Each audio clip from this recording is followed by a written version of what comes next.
Arsenal versus Bournemouth in game week 37, the penultimate game of the Premier League season, our last home game of the season. Can't confirm the Premier League title in this game, but I think we could potentially take one step and one hand if we get the win before City play Bournemouth away in the next game. So boy, it's been a long rest. I've allowed myself to kind of enjoy the West Ham win, enjoy the rival tears, and obviously, have a little break before we enter these 3 games that are big and huge that Arsenal need to win to make the season special, to make this process, the stuff that Mikel first said 6-7 years ago when he first came and saying what he wanted to achieve, what he wanted to take this club, to make it into fruition. Obviously, we start off with Burnley at home at the Emirates, a favourable fixture on paper, a game I expect us to win, a game I do expect us to win with a resounding lead and to play some good football, but a game that I don't expect to be easy. That whole saying of you got to earn the right to win, I think, as cliche as it sounds, Mikel says it a lot. I think it's the truth. I think Burnley are already relegated. Obviously, they have a home game next week to see out their fans, but obviously they're playing free. They don't have anything to lose the same way they have anything to win. So they're not going to just come and just lay down for Arsenal straight away. Arsenal have got to make them lay down. Pause. And I think we will be able to do that, but I don't think us as fans can take it for granted that maybe in the first 10 minutes that we should be expecting a 2-0, 3-0. Arsenal got the right to do that by the way that we played, by the way that we drilled, by the way that we pressed, the intent and the pace that we moved the ball in, the kind of messaging that we send on our passes, between the lines and into risky places, the touches that players take, and obviously the risks that players want to take, and forward thinking and inventiveness and magic that they want to do in the early moments that kind of let Burnley know, yeah, these men are coming to win this game and win this game early, and makes them lay down in the sense, obviously, especially once we get the goals. It's a huge occasion. Obviously, we've watched all the Premier League this weekend. First weekend in a long time where Arsenal ain't played. A Monday. It feels kind of weird, but actually, as I said, 8-day rest between the West Ham game, giving these players enough rest to, fully get their legs behind them, because obviously they've been doing every 3 days, every 4-day games for most of the season, and also, and for us to enjoy the noise. Obviously, the West Ham win, the nonsense from the VAR aftermath that people were still trying to cry and say it wasn't a foul, there was other fouls just because it's Arsenal, even though there's been so many other incidents in so many other games for so many other teams, including Man City, where there was fouls that wasn't given, that I haven't seen as much noise for VAR not catching, even though VAR made the right decision. But also just the fear that everyone's been showing that Arsenal are on the brink of winning the league, the final hopes that everyone's given to say hopefully that Burnley do something, or Bournemouth are not going to do anything, and etc. But inevitably it's just focus back on Arsenal, and I've missed the boys, and 3 games left. It's sad the season is coming to an end, even though it can end sweetly, but just to know that this long journey that we've been on, as if it is a 22-year journey, 22 long year journey, and also a 6-year journey with Mikel, but also just a season in general. It's been ups and downs, we've been consistent, but to arrive at this place where we're so close to greatness, it feels so good. I think the 8-day break was needed to kind of allow us to kind of really deep this season, reflect, to really allow ourselves to kind of take our feelings out of it for one, and just really see that we're actually so close to where we want to be, where we always wanted to be. And there's been moments where we've been so far and nowhere near this, and in recent years we've been getting closer and closer and closer, and this is the closest we've ever been. Top of the Premier League in our hands, Champions League final, something we haven't been in 20 years. Like, what can we really say? The Burnley game, I think Arsenal will play good football. I'll get into my lineup in a moment. I think obviously Mikel talking his press conference was quite early on Thursday and Friday. He was spoken about obviously Timber won't be available for this game, but we did see some clips that Timber has been in training. Maybe he's nearing enough fitness. Maybe that Palace game on Sunday next week he might be able to make if he gets a couple of minutes, or at least for me, I'm just focusing on that obviously final against Cavascalia and in Champions League, because obviously Ben White being out injured and obviously doing his MCL. I think we're going to need Timber, despite Mosquera being a good deputy in that position. You want Jurian, you want that pause, it's a solid defender, man, straps, and also he has that jinky about him as well that I like.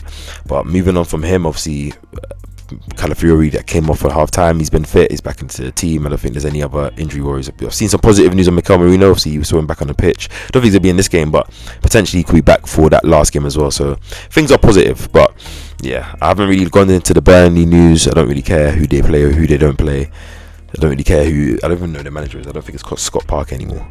All I know is win this game.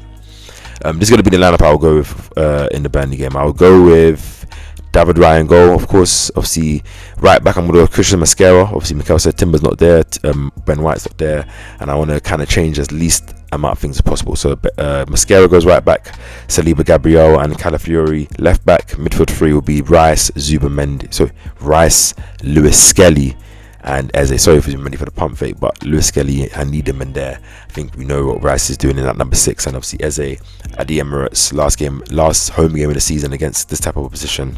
I think he has his name all over it. Obviously Saka on the right, Trossard on the left, and obviously big Victor Gyökeres up front. Very tempted to put Havertz, but I think Gyökeres deserves to keep his position. I think Saka and Eze wasn't too bright against West Ham. I don't think it was their best performances, despite us getting the win and it not mattering. So I think I want to see a little response from them in this game, and I think I do expect them to have the response in this game, given the type of players they are, given the fact that I think if Arsenal come with that level of intent, the pace of players, I said, the risky passing between the lines and the penetration of the passes that we're doing, punching it through to the likes of Eze and Saka, trying to find the runs of Gyökeres into the channels like we were doing against Fulham, like we're doing against Atletico.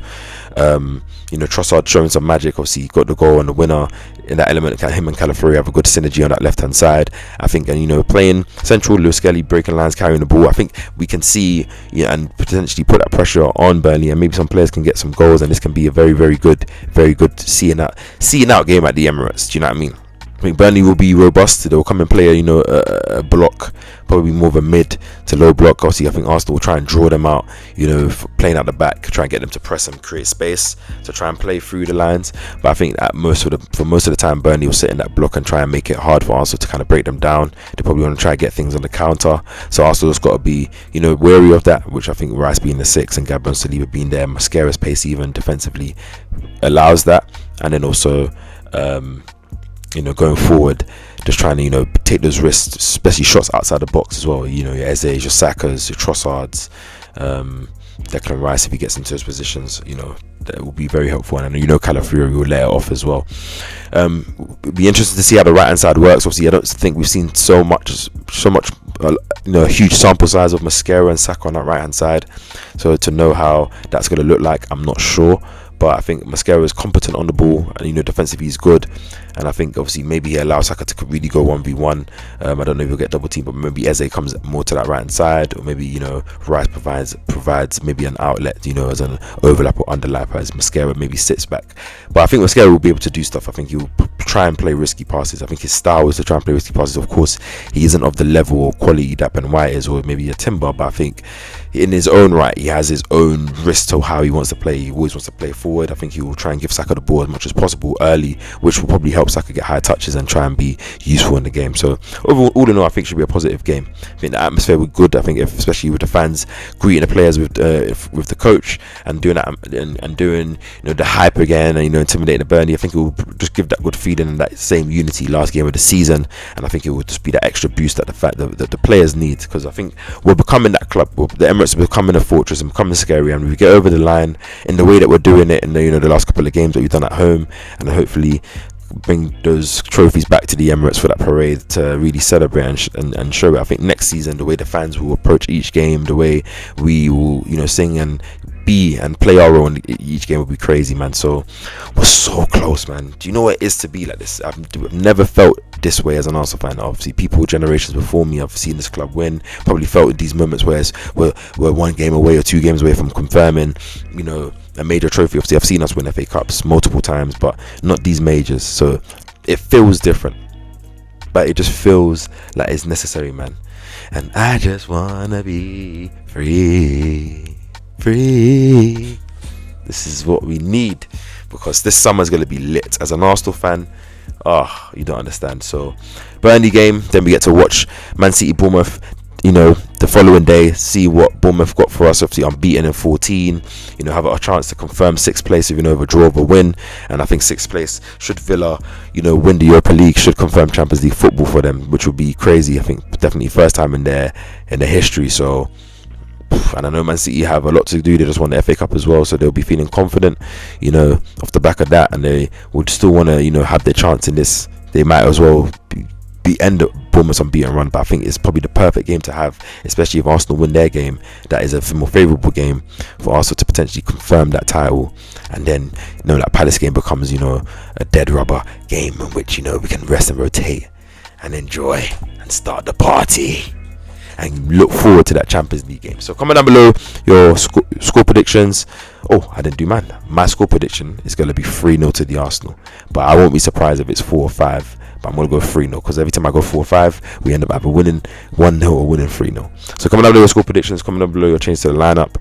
Let me know how you're feeling, and if you're a hater, are you still hating and thinking Arsenal not going to do it, or are you accepting and thinking about where you're going to be incognito for the rest of this summer, man? Tune into the watch along with me and Don for the Arsenal game, one of the last few ones before the season ends. And come on, you fucking Gunners.